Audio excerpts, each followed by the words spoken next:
Mr. Deputy Speaker. I'd like to take this opportunity to contribute to today's debate on an important issue of gender-based violence.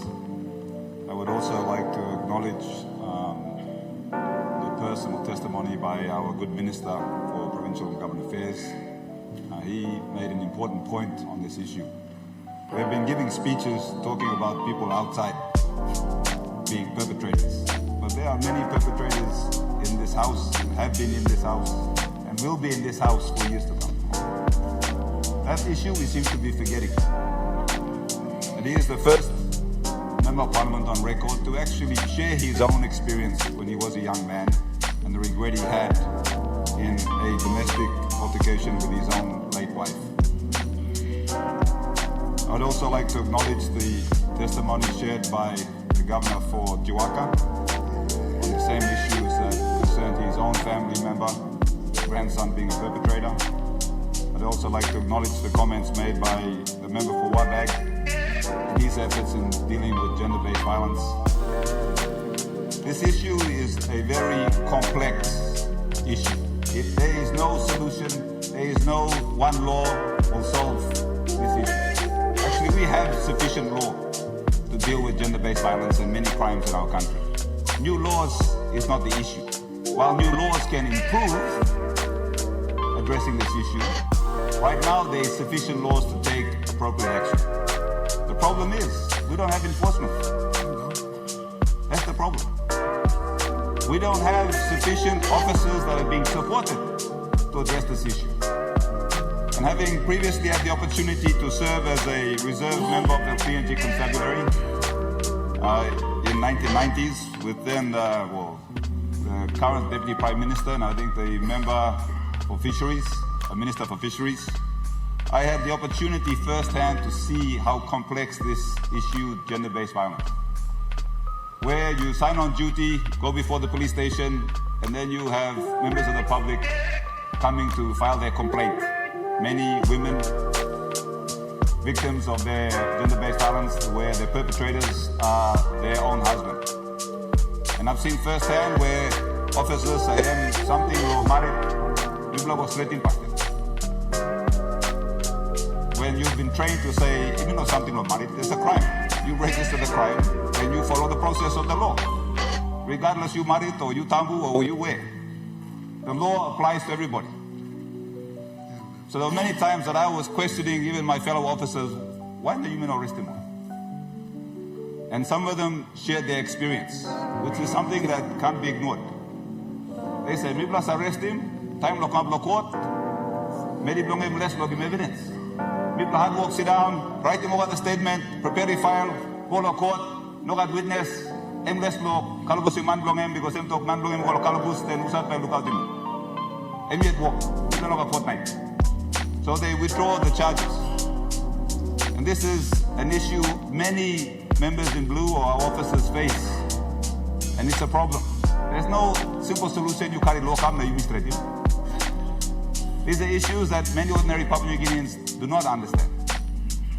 The other complex issue of gender-based violence, that it involves the very people that we love and care and share and trust. You know, man, no street come, brook house, na fight you or bar you, you can call us.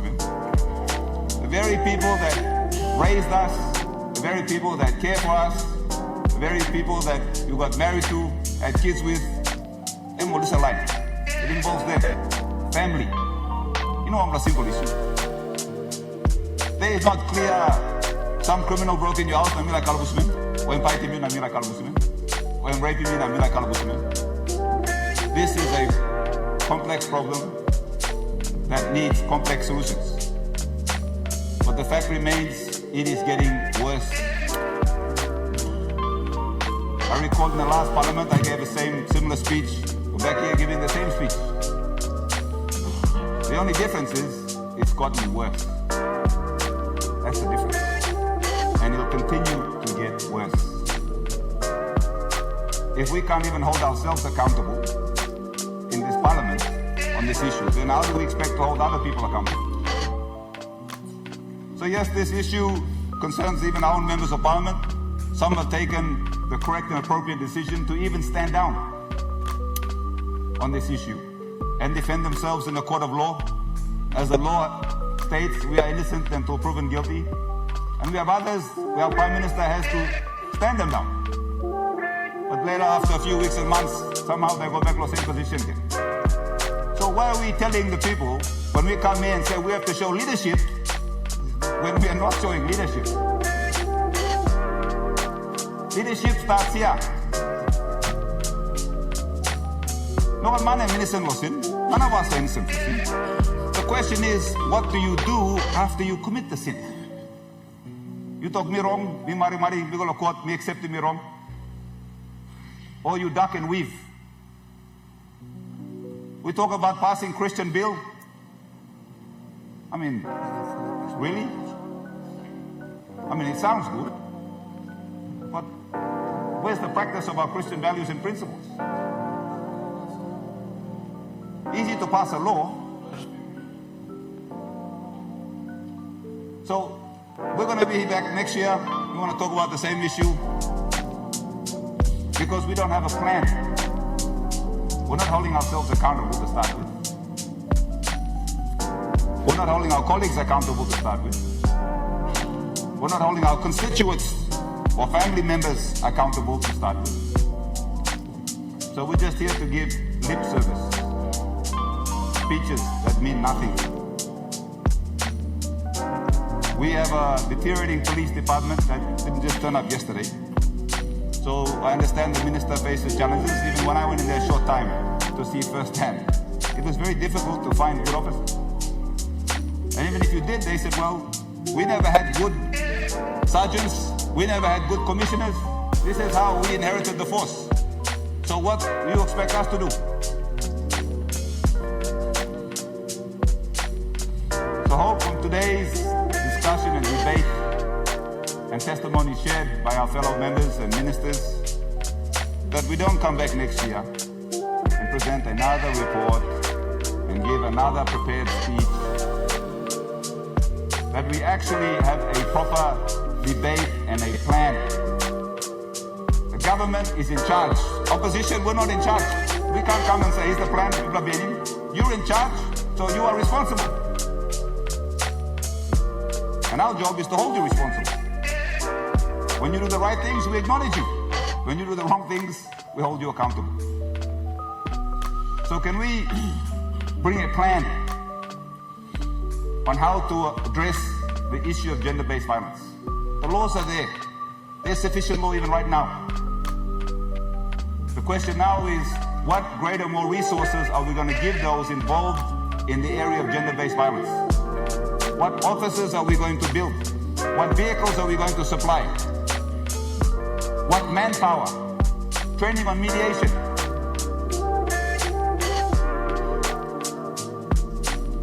Because the ongoing issue of gender-based violence is that it involves people we care about.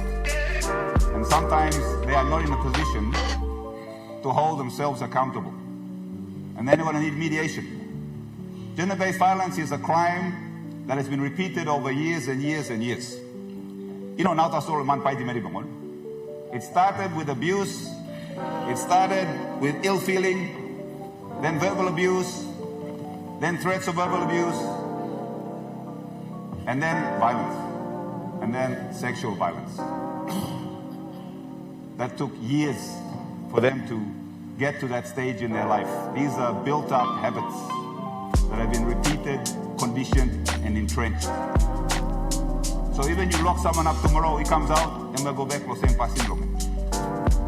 So we only change passing, so you me pilim 10, or you me sem, or you me amamas. Lulusi wambla passing, na golo nabla passing.